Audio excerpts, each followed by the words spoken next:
आज हम जिस टॉपिक को देखने जा रहे हैं, इस टॉपिक को कई लोग इग्नोर करते हैं। समझिएगा कि इसे इग्नोर क्यों हो जाता है ये? क्योंकि देखो, इसके पहले आता है रिप्रोडक्शन, जो हम पढ़ते हैं ह्यूमन रिप्रोडक्शन बहुत इंटरेस्ट के साथ, बहुत मज़ा आता है, बड़ा अच्छा लगता है। तो इसमें होता क्या है कि इसके बाद होता क्या है ना, देखो, ग्राफ हमेशा उठेगा, तो रिप्रोडक्शन पढ़ते समय हमेशा ग्राफ एक्साइटमेंट का बढ़ता है, बढ़ता है, बढ़ता है, बढ़ता है, फिर सडन डाउन हो जाता है। सडन डाउन होता है रिप्रोडक्टिव हेल्थ पे। तो होता क्या है कि रिप्रोडक्टिव हेल्थ क्या है, ओवरशैडोड हो जाता है। लेकिन रिप्रोडक्टिव हेल्थ आसान भी है, ईज़ी भी है और क्वेश्चन भी यहाँ से आते हैं, तो इसे छोड़ना नहीं है। तो वेलकम टू डे 25, जिसमें हम आज देखने वाले हैं रिप्रोडक्टिव हेल्थ, और हमारा ये होगा एनसीईआरटी क्लास 12 के चैप्टर से इंक्लूड है ये। तो सबसे पहला ही टॉपिक आता है कि व्हाट इज़ रिप्रोडक्टिव हेल्थ? आखिर इसका रिप्रोडक्टिव हेल्थ है क्या? इसका इंट्रोडक्शन देखेंगे हल्का सा। तो यहाँ पे एक बात आती है कि reproductive health means total wellbeing in all aspect of reproduction. मतलब रिप्रोडक्शन से रिलेटेड हर तरीके से इंसान जो स्वस्थ हो। अब रिप्रोडक्शन से रिलेटेड हर तरीके से स्वस्थ का मतलब क्या है? इट मीन्स कि प्रॉपर अगर कोई इंसान अगर अपने ग्रोथ में है तो अच्छे से ग्रोथ हो। मतलब अगर प्रॉपर कॉपुलेशन हो रहा है कि नहीं, प्रॉपर मैटिंग हो रही है कि नहीं, रिप्रोडक्टिव ऑर्गन्स अच्छे हैं कि नहीं, अच्छे हैं है नहीं, क्या मतलब ये है कि सेफ, मतलब कि सेफ कॉपुलेशन हो रहा है कि नहीं, कहीं कोई प्रॉब्लम तो नहीं हो रही है, कोई रिप्रोडक्टिव डिजीज़ तो नहीं हो रहा है, कोई डिसऑर्डर तो नहीं हो रहा है, ये सारी चीज़ें। अब इसमें क्या-क्या चीज़ें आती हैं? इसमें आती हैं फिजिकल एस्पेक्ट भी, इमोशनल एस्पेक्ट भी, बिहेवियरल एंड सोशल, सारी चीज़ें। तो ये रिप्रोडक्टिव हेल्थ में भी यहाँ पे total wellbeing in all aspect of reproduction including physical, emotional, behaviour and social. अगर आप ये 3-4 चीज़ देख रहे होगे तो आपको कुछ याद आ रहा होगा, introduction of health and disease. बिल्कुल सही है। तो यहाँ पे एनसीईआरटी हाइलाइट क्या कहती है? एनसीईआरटी कहती है यहाँ पे कि रिप्रोडक्टिव हेल्थ इज इसेंशियल, ज़रूरी है। किसके लिए? For the healthy society. Obvious बात है, अगर माँ स्वस्थ रहेगी तो बच्चा स्वस्थ होगा, अगर बच्चा स्वस्थ होगा तो होगा क्या कि सोसाइटी, यानी कि न्यू जनरेशन स्वस्थ होगी, है ना? और सब कुछ लिंक है, ठीक है? सेकंड पॉइंट है हमारा कि रिप्रोडक्टिव हेल्थ एंड प्रॉब्लम। आइए देखते हैं कि रिप्रोडक्टिव हेल्थ में प्रॉब्लम्स क्या-क्या खड़ी होती हैं सामने। तो रिप्रोडक्टिव हेल्थ की मैं बात करूँ, मेजर प्रॉब्लम्स की, रिप्रोडक्टिव हेल्थ की मेजर प्रॉब्लम्स की कौन-कौन सी प्रॉब्लम्स हैं? देखिए, इसमें आ जाता है एसटीडी, यानी कि सेक्सुअल ट्रांसमिटेड डिजीज। मतलब ऐसी बीमारियां जो सेक्स से रिलेटेड हों, ठीक है? और अनवांटेड प्रेगनेंसीज, ऐसी प्रेगनेंसी मतलब जो हम नहीं चाहते, जो मतलब कि गलती से हो जाए, इसे हम लोग बोलते हैं अनवांटेड प्रेगनेंसी। इनफर्टिलिटी, या फिर जिसको या फिर कोई ऐसा कपल है जो फर्टाइल ना हो पा रहा हो, या फिर जो कंसीव ना कर पा रहे हो बेबी, ठीक है? नेक्स्ट है early marriage and teenage pregnancy. या तो जल्दी शादी हो जा रही हो, और जल्दी शादी हो जाएगी तो ज़ाहिर-सी बात है टीनेज प्रेगनेंसी होगी, तो इसमें भी प्रॉब्लम है। तो ओवरऑल रिप्रोडक्टिव हेल्थ को लेके हमारे पास टोटल मेजरली 4 प्रॉब्लम है। कौन-कौन से? एसटीडीज़ यानी sexual transmitted diseases, unwanted pregnancies, infertility and early marriage and teenage pregnancy, ठीक है? टीनेज प्रेगनेंसी मतलब अर्ली एज में अगर शादी हो गई है, मान लो 10-12 साल में, ठीक है? 12-13 साल में, अगर 14 साल में कोई प्रेग्नेंट हो जाए, तो समझ रहे हो कि बॉडी तो डेवलप ही नहीं हुई ना यार। तो वहाँ पे मतलब कि वो उसकी बॉडी मतलब एक तरीके से मिसकैरेज ही होगा। एनसीईआरटी क्या कहती है यहाँ पे कि कह रहा है कि जो अवेयरनेस है, ये जो अवेयरनेस है, अवेयरनेस एंड एजुकेशन, ये दो दो अहम की यानी चाबी है किस चीज़ की? देखो, awareness and education are the key to reproductive health. अगर हम रिप्रोडक्टिव हेल्थ को चाहते हैं अचीव करना, तब याद रखिएगा, इस रिप्रोडक्टिव हेल्थ को अचीव करने के लिए हमें 2 ताला खोलना पड़ेगा, यानी कि हमें 2 चाबी यानी 2 की पॉइंट्स क्या-क्या चाहिए?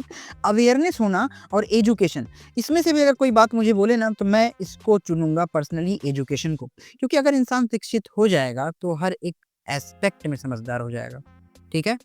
तो नंबर 3 है education, sex education and awareness. देखो, आज भी हमारे सोसाइटी में सेक्स एजुकेशन एक बहुत बड़ा टैबू बन के रहे हैं। क्यों? समझो बात को। हम आप एक मतलब मिडिल क्लास की ही सोच देख लो। अगर मिडिल क्लास आदमी है तो वो भी अगर अगर वो ना प्रॉपर सेक्स शब्द का नाम ही नहीं ले सकता अपने फैमिली में। ज़ाहिर-सी बात है, क्योंकि वही है कि lack of sex education and awareness. Objective क्या है इसके? कि देखो, सेक्स एजुकेशन क्या it creates awareness about reproductive organs. Sex education आज भी कई सोसाइटी, कई घरों में लड़का अपने घर में, लड़की अपने घर में अपनी कोई भी प्राइवेट पार्ट से रिलेटेड, रिप्रोडक्टिव ऑर्गन से रिलेटेड प्रॉब्लम शेयर ही नहीं कर पाता किसी से।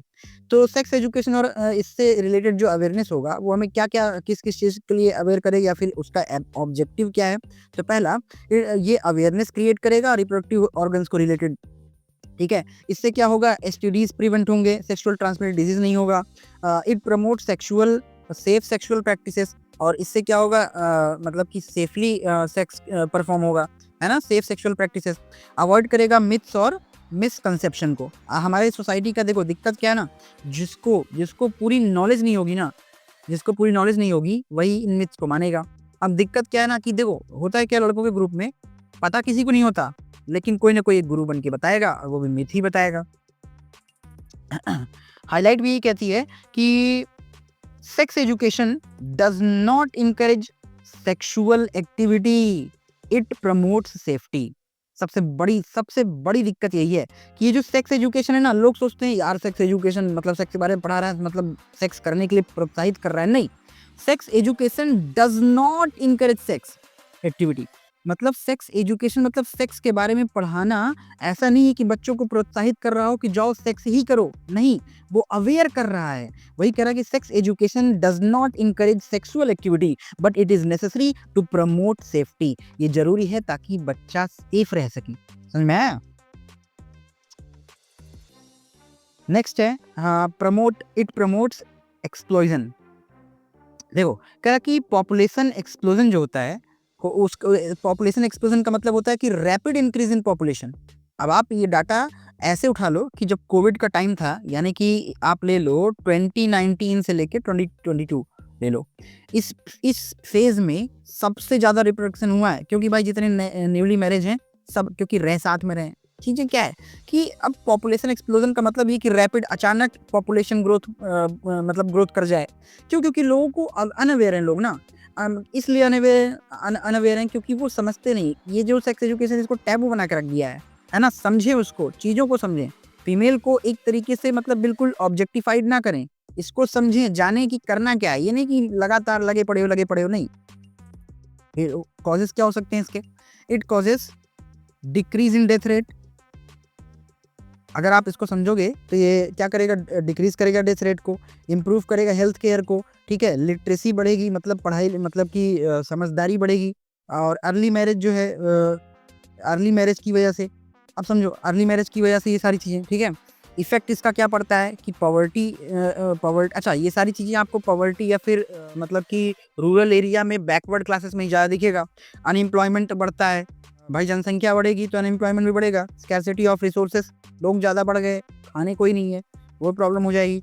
हाईलाइट भी कहती है, एनसीईआरटी भी कहती है कि India started family planning programme in 1951। याद रखना, इंडिया पहला देश था जो स्टार्ट करा था फैमिली प्लानिंग प्रोग्राम, और कब स्टार्ट हुआ था? 1951 में, याद रखिएगा। फिफ्थ है हमारा बर्थ कंट्रोल, या फिर इसी को हम लोग बोलते हैं कॉन्ट्रासेप्शन, मतलब अनवांटेड प्रेगनेंसी को रोकना, यानी कि बर्थ कंट्रोल करना, इसी को हम लोग कहते हैं कॉन्ट्रासेप्शन। एम इसका क्या है कि to prevent unwanted pregnancy. Contraception का एम ही यही था कि हम अनवांटेड प्रेगनेंसी को रोक सकें, कंट्रोल कर सकें, या फिर कंट्रोल कर सकें पॉपुलेशन ग्रोथ को। और पॉपुलेशन ग्रोथ कब रुकेगा? जब अनवांटेड प्रेगनेंसी रुकेगी, है ना। सिक्स्थ है हमारा मेथड ऑफ कॉन्ट्रासेप्शन, मतलब ऐसे कौन कौन से मेथड हैं कॉन्ट्रासेप्शन की जिससे हम बर्थ कंट्रोल कर सकते हैं। पहला है हमारा नेचुरल मेथड। अगर हम बात करें नेचुरल मेथड की, पहला है हमारा नेचुरल मेथड। नेचुरल मेथड में कौन कौन सा क्या क्या आ जाता है? पीरियोडिक एब्सेंसिस, विड्रॉल मेथड और लैक्टेशनल एमिनोरिया। ठीक है, इसको हम ऐसे थोड़ा थोड़ा समझा दे रहे हैं, बाकी आप डिटेल लेक्चर में जाके देख सकते हो। देखो पीरियोडिक एब्सेंस का मतलब ये है कि वही वीकडेज में, मतलब 1 से 5 दिन तक जो मेंसेस हुए, पीरियड्स हुए, उसके अगले 2 दिन आप करोगे तो बॉडी में स्पर्म 3 से 4 दिन रहेगा। आपका 14th डे पे ओव्यूलेशन होगा, उसके बाद 3-4 दिन और वेट करेगा, मतलब कि 3-4 दिन और मतलब कि वेट करेगा फर्टिलाइजेशन का, नहीं होगा तो उसके बाद लास्ट के आप 12 से 15 दिन तक सेफली, ये वही चीज़ बताता है। अच्छा, इस चीज़ को मैंने डिटेल लेक्चर में बताया, प्लीज़ जाके देख लो। यहाँ पे हमारा एक लिमिट है कि 15 मिनट में हमें इसको रिवीजन करवाना है। आप समझो कि ये पीरियोडिक एब्सेंस का मतलब यही है कि मतलब जिस दिन ये सेफ पीरियड वाला कंसेप्ट है, ठीक है, कि प्रेगनेंसी 5वें दिन खत्म हुई तो आप 5वें दिन, 6वें दिन और 7वें दिन सेक्स अगर करोगे, सीमेन अंदर गया भी, तो याद रखिएगा अगर आपका सीमेन गया तो स्पर्म 3 से 4 दिन तक मतलब वहाँ सर्वाइव करेगा। तो 4 दिन इधर ले लो, 5-4 9 दिन, 28 दिन के साइकिल में उसका हाफ पे ओव्यूलेशन होता है, मतलब 14th डे पे। तो 14th डे आते आते तक, मतलब ओव्यूलेशन होते होते तक जो अंदर सीमेन है वो डेथ कर जाएगा, मतलब खत्म हो जाएगा। और अब जो मतलब ओवा होगा वो 4 से 5 दिन वो वेट करेगा, तो मतलब 14 से लेके मान लो 5 दिन अगर लेते हैं तो लगभग 19 दिन। तो 19वें दिन से 28वें दिन अब जब अगली साइकिल का मेंसेस आएगा, उसके पहले तक आप दबा के सेक्स कर सकते हो। ये सारी चीज़ें, ठीक है? और विथड्रॉल मेथड वही है, ये सब बहुत रिस्की है। विथड्रॉल मेथड ये है कि आप रॉ सेक्स कर रहे हो बिना किसी प्रोटेक्शन के, और आपको महसूस हुआ कि जब स्पर्म निकलने वाला मतलब सीमेन निकलने वाला है, तो आपने क्या किया, पीनस को वेजाइना से झटके में बाहर इंट्रोड्यूस कर दिया, निकाल दिया बाहर, विथड्रॉल मेथड। लैक्टेशनल एमेन्योरिया क्या है? जब प्रेग्नेंट औरत जब बेबी कंसीव करती है, बेबी बर्थ होता है, तो बेबी जब तक लैक्टेशनल यानी माँ का जब तक दूध पिएगा, तब तक उसके मतलब कि ओव्यूलेशन नहीं होंगे। ठीक है, इसी को बोलते हैं लैक्टेशनल एमेन्योरिया। तीनों को मैंने डिटेल लेक्चर में बहुत अच्छे से समझाया, प्लीज जाके एक बार देखो। यहाँ पे सच बता रहा हूँ, इसको मैंने यहाँ पे सिर्फ इंट्रोड्यूस ही किया है। एनसीईआरटी बोलती है कि लैक्टेशनल एमेन्योरिया जो है, एनसीईआरटी हाईलाइट कहती है कि जो लैक्टेशनल एमेन्योरिया है is effective only up to 6 month, ये केवल 6 महीने तक ही इफेक्टिव होता है, याद रखना।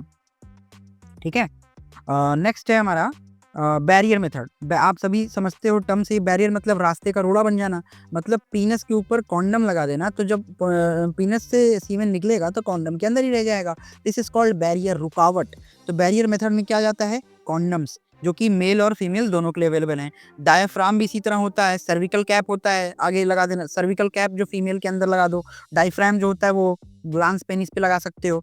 ठीक है, ये सारी क्या है, बैरियर मेथड। बैरियर का मतलब रुकावट कर देते हैं। ठीक है, एडवांटेज क्या है बैरियर मेथड्स के? बैरियर मेथड्स के एडवांटेज की मैं बात करूं तो दे प्रिवेंट एसटीडीज यानी कि सेक्सुअल ट्रांसमिटेड डिजीजेस को ये रोकते हैं, ये इनका एडवांटेज है। ठीक है, प्लस इजी टू यूज है।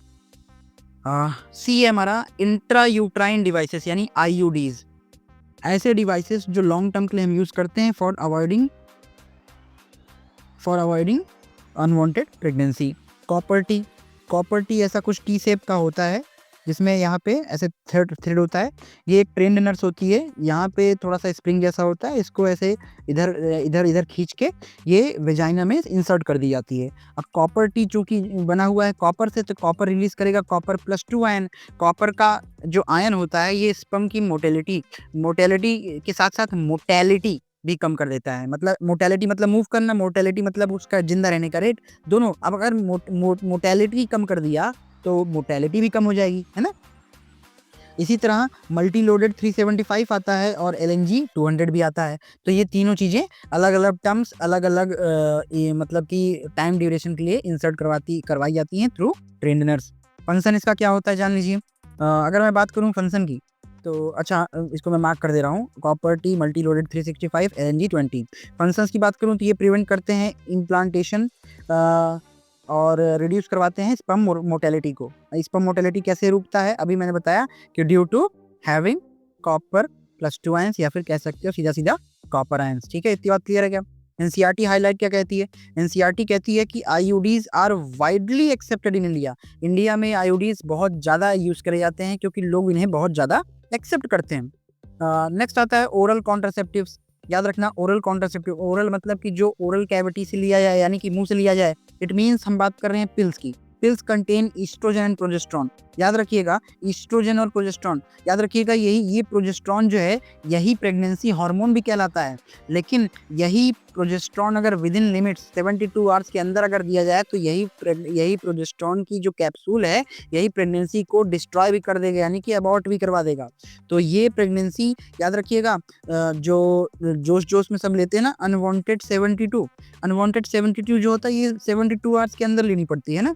अगर 72 आवर्स के बाहर आप लोगे तो ये और मदद करेगा अच्छी से प्रेगनेंसी होने के लिए। ठीक है, साथ ही साथ ये क्या करता है, इनहिबिट करवाता है ओव्यूलेशन। ये जो ओरल कैप्सूल है, ओरल कॉन्ट्रासेप्टिव्स हैं, ये ओव्यूलेशन ही नहीं होने देता। मतलब कि कहने का मतलब ओव्यूलेशन नहीं होने देता मतलब कि एग नहीं निकलने देता। अब इसका उल्टा समझते हैं, एग निकलता क्यों है? ड्यू टू LH सर्ज, मतलब ल्यूटेटिंग हार्मोन बढ़ जाता है तो एग निकलता है। तो ये क्या करेगा, इनडायरेक्टली ल्यूटेटिंग हार्मोन को ही रोक देगा, कम कर देगा। LH सर्ज ही नहीं होगा तो ओव्यूलेशन होगा नहीं, दैट्स व्हाई ये रोक दिया। अब हाईलाइट कहती क्या है, एनसीईआरटी हाईलाइट कहता है कि मस्ट बी टेकन डेली। अच्छा, ओरल ये जो ओरल कॉन्ट्रासेप्टिव्स हैं ये दो तरीके के आते हैं, एक वीकली होते हैं, एक डेली वाले होते हैं। या तो डेली लो या तो वीकली लो। इनका एग्जांपल थोड़ा बता दे रहा हूँ, समझ लेना। ये माला डी एंड माला एस, ये दोनों एग्जांपल्स हैं इसके। ठीक है, अनवांटेड 72 तो हम बता दिए कॉन्ट्रासेप्टिव पिल्स। नेक्स्ट आता है injectable and implants. Injectable and implants में बात करूं तो एक इंजेक्शन आता है, इंजेक्शन का नाम है डीपो प्रोवेरा। एक इंजेक्शन आता है जिसका नाम है डीपो प्रोवेरा, डीपो प्रोवेरा, ठीक है, जो 3 से 4 महीने के लिए या फिर कह सकते 2-3 हफ्ते के लिए एक बार इंजेक्ट करवा लो। मतलब कि हार्मोनल इंजेक्शन होता है जो कि फिर उसके बाद कोई ज़रूरत नहीं है, फिर रॉ सेक्स कर कोई दिक्कत नहीं है। इम्प्लांट्स भी एक तरह का हार्मोनल पिल्स ही होता है जो कि फीमेल की मतलब यहाँ क्यूटेनियस स्किन में प्लांट कर दिया जाता है, वो धीरे-धीरे हार्मोन छोड़ता है। ये लॉन्ग एक्टिंग होता है, प्रोजेस्टेरोनिक होता है और इफेक्टिव होता है, मंथ के लिए भी होता है, ईयर्स के लिए भी होता है। आप इसको महीने और साल वाला भी लगवा सकते हो।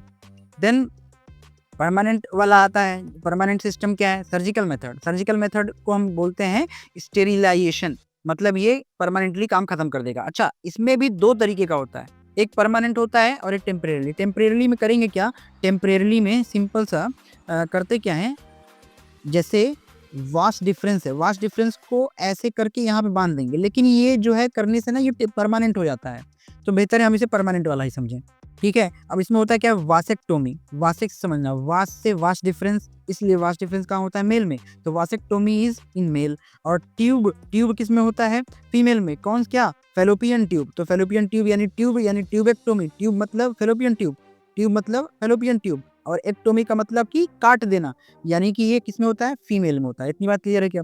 एनसीईआरटी हाईलाइट क्या कहती है? एनसीईआरटी हाईलाइट कहती है कि permanent method of contraception, it is a permanent method of contraception. क्या चीज? कौन सा? सर्जिकल मेथड परमानेंट होता है, ठीक है। 7th आता है मेडिकेटेड टर्मिनेटेड ऑफ प्रेगनेंसी। अब देखो, अगर कोई क्रोमोसोमल डिसऑर्डर पकड़ी जाए या फिर कोई बीमारी हो जाए तो हम क्या करेंगे कि हम डिलिबरेटली मतलब प्रेगनेंसी को अबॉर्ट करवाएंगे, तो हम लोग बोलते हैं मेडिकेटेड टर्मिनेशन ऑफ प्रेगनेंसी, यानी कि एमटीपी। ये क्या है? इंटेंशनल टर्मिनेशन ऑफ प्रेगनेंसी, मतलब जानबूझ के हम प्रेगनेंसी को अबॉर्ट करवा रहे हैं ड्यू टू सम एबनॉर्मलिटीज या फिर कुछ ऐसा।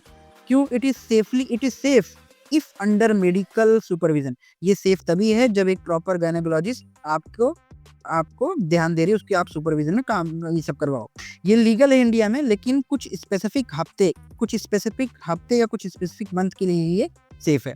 एनसीईआरटी हाईलाइट क्या कहती है? एनसीईआरटी हाईलाइट कहती है कि अनसेफ एमटीपीज, जो अनसेफ मेडिकल टर्मिनेटेड प्रेगनेंसीज हैं, these are the major causes. किस चीज के लिए? फॉर द मैटरनल डेथ, माँ के डेथ होने के ये मेजर कॉजेस होते हैं, अनसेफ एमटीपीज। अब इसमें नेक्स्ट है हमारा सेक्सुअल ट्रांसमिटेड डिजीज, एसटीडीज की बात करते हैं। याद रखना, इसके बारे में मैंने बहुत अच्छे से समझा रखा है, बहुत डिटेल में, प्लीज जाके एक बार वीडियो देख के आओ ऊपर, ठीक है। इसमें है कॉमनली कौन कौन से? गोनोरिया, सिफिलिस, एड्स जो कि एचआईवी कारण होता है, जेनाइटियल हर्ब्स, हेपेटाइटिस बी, ठीक है। सिम्टम्स क्या होते हैं? इचिंग होगा, डिस्चार्ज होगा, ठीक है, वाइटिस लिक्विड डिस्चार्ज होगा, पेन होगा और इनफर्टिलिटी होगी अगर इसे बहुत दिन तक आपने ट्रीट नहीं करवाया तो, ठीक है। और प्रिवेंशन, इसको कैसे इससे बच सकते हैं? इससे बचने के लिए क्या करना है? सिंपल, सेफ सेक्स करें, हमेशा कॉन्डम का यूज़ करें अगर आप अननोन के साथ कर रहे हैं तो, और अगर कोई प्रॉब्लम ऐसी हो तो अर्ली डायग्नोस इज अ की, ठीक है। एनसीईआरटी हाईलाइट कहती है कि HIV attacks immune system. HIV क्या करता है? जो ह्यूमन इम्यूनो वायरस होता है वो आपके डिफेंस सिस्टम को ही मार देता है, ठीक है, और इसी और कुछ करता नहीं है। अब होगा क्या, जो 2 कौड़ी के वायरस हैं यानी कि राइनो वायरस वगैरह, उनकी वजह से डेथ हो जाती है, ठीक है। नेक्स्ट है इनफर्टिलिटी। इनफर्टिलिटी का मतलब होता है इनएबिलिटी टू प्रोड्यूस चाइल्ड। कोई कपल या फिर कोई सिंगल पेरेंट जो हो वो बेबी कंसीव ना कर पाए या फिर बेबी ना कंसीव करने की ऐसी क्षमता को हम कहते हैं, जिसमें क्षमता ना हो बेबी कंसीव करने को हम कहते हैं इनफर्टिलिटी, बांझ। क्यों हो सकता है? कॉजेस क्या हो सकते हैं? फिजिकल भी हो सकता है, हार्मोनल, साइकोलॉजिकल और जेनेटिकल, तो ये सारे एस्पेक्ट हो सकते हैं। ट्रीटमेंट के लिए अब ऐसे लोगों को ट्रीट करने के लिए क्या आता है? ऐसे लोगों को ट्रीट करने के लिए आता है आर्ट मतलब कला, ठीक है। आर्ट का full form assisted reproductive technology, ठीक है। अब असिस्टेड रिप्रोडक्टिव टेक्नोलॉजी में कई टेक्नोलॉजी हैं, आइए जानते हैं असिस्टेड रिप्रोडक्टिव टेक्नोलॉजी में क्या क्या चीज़ें हैं। असिस्टेड रिप्रोडक्टिव टेक्नोलॉजी में सबसे पहले आता है, इसका मतलब है कि outside body fertilisation. Assisted technology क्या है? जब बॉडी के बाहर हम लोग क्या करें? फर्टिलाइजेशन कर लें। इसमें कई चीज़ें हैं। पहला है आईवीएफ। आईवीएफ को बोलते हैं in vitro fertilisation. In vitro fertilisation होता क्या है? ये है लैब फर्टिलाइजेशन। लैब फर्टिलाइजेशन मतलब करते क्या है? इसमें हम एग को स्पर्म के साथ फर्टिलाइज करवाएंगे बॉडी के बाहर। ठीक है, ये बात क्लियर है? देन नेक्स्ट है, आता है जिफ्ट। जिफ्ट क्या होता है? जिफ्ट है zygote intrafallopian transfer. Zygote intrafallopian transfer क्या होता है समझिए। इसमें जाइगोट को हम उसमें टेस्ट ट्यूब में डालेंगे, टेस्ट ट्यूब में, और होगा क्या? फर्टिलाइजेशन आउटसाइड होगा, फर्टिलाइजेशन बाहर होगा, जाइगोट ट्रांसफर होगा उसके बाद फेलोपियन ट्यूब में। मतलब फर्टिलाइजेशन तो हम बाहर करवा लेंगे उसमें टेस्ट ट्यूब में, उसके बाद उसको हम जब जाइगोट बन जाएगा तो उसको फीमेल बॉडी में ट्रांसफर कर देंगे। देन आता है हमारा गिफ्ट। गिफ्ट है हमारा, ठीक है, गिफ्ट है हमारा gamete transfer, gamete intrafallopian transfer. इसमें हम करते क्या है? आईवीएफ टेक्निक का यूज करेंगे, उसके बाद उसको जब फर्टिलाइज हो जाएगा तो उसको हम ट्रांसफर कर देंगे fertilised outside transfer into inside. मतलब आईवीएफ टेक्निक यूज करके फर्टिलाइजेशन कर देंगे बाहर टेस्ट ट्यूब में, उसके बाद हम उसको फीमेल बॉडी में ट्रांसफर कर देंगे। देन आता है आईसीएसआई। आईसीएसआई क्या है? Intracytoplasmic sperm injection. हम इसमें सिंगल स्पर्म को इंजेक्शन के थ्रू, मतलब इंजेक्शन के थ्रू इंसर्ट कर देंगे। देखो, इंजेक्शन के थ्रू हम स्पर्म को, सिंगल स्पर्म को डायरेक्टली इंजेक्ट करते हैं किसमें? ओवम के अंदर। इसको हम लोग बोलते हैं आईसीएसआई यानी intracytoplasmic sperm injection. Then last है एआई यानी कि आर्टिफिशियल इंसेमिनेशन। आर्टिफिशियल इंसेमिनेशन, इसमें हम स्पर्म को सीधा फीमेल बॉडी में इंट्रोड्यूस करवाते हैं, स्पर्म को डायरेक्टली फीमेल रिप्रोडक्टिव ट्रैक्ट में इंसर्ट करवा देते हैं। एनसीईआरटी हाईलाइट इसमें कहती है कि IVF involves fertilisation outside the body. ये तो सबको बता ही दिया मैंने। एनसीईआरटी की आइए कुछ की टर्म्स की बात कर लेते हैं। अच्छा, थोड़ा सा इसका स्क्रीनशॉट ले लो, पहले इधर का ले लो फिर इधर का, ठीक है। देन एनसीईआरटी की टर्म्स हमने जो समझ लिया, रिप्रोडक्टिव हेल्थ समझ लिया, contraception, lactational amenorrhoea, IUDs, MTP, IVF सब हमने समझ लिया, ठीक है। तो आइए देखते हैं कुछ नीट में आए हुए या फिर आने के चांस होंगे कुछ 5 क्वेश्चन।